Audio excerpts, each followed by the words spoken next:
తెలుసా అన్న?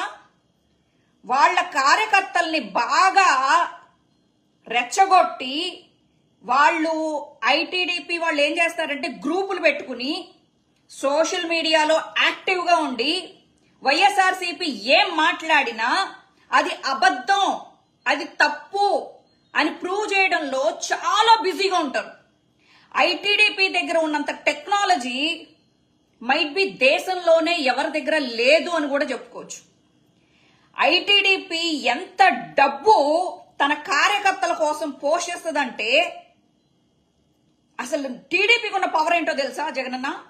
టీడీపీని టచ్ చేయాలన్నా ఎందుకు భయపడతారో తెలుసా? వాళ్ళ కార్యకర్తలనే, ఇంకా నేను ఒక మాట మాట్లాడను, వాళ్ళని తయారు చేస్తారు అలాగా. ఒక మాట అంటే సోషల్ మీడియాలో అది మళ్ళీ రెస్ట్రిక్షన్ వర్డ్, ఆ వర్డ్ వాళ్ళని కవచంలాగా తయారు చేస్తారు. వాళ్ళ చుట్టూ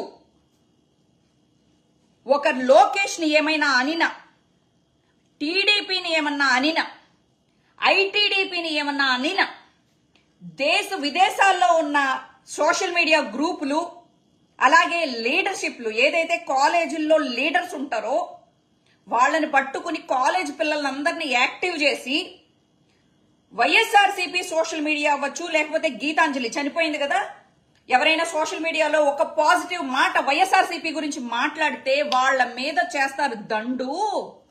ఇప్పుడు నేను ఎందుకు చెప్తున్నానో తెలుసా?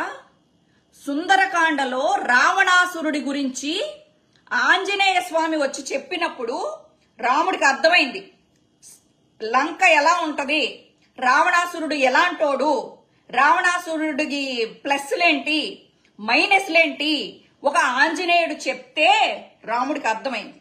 అలాగా ఈరోజు వైఎస్ఆర్సీపీకి ఐటీడీపీ గొప్పతనాన్ని, ఐటీడీపీ అలాగే టీడీపీ గొప్పతనాన్ని నేను మీకు చెప్పకపోతే మనం ఎప్పుడు భ్రమలో బతకాల్సి వస్తుంది.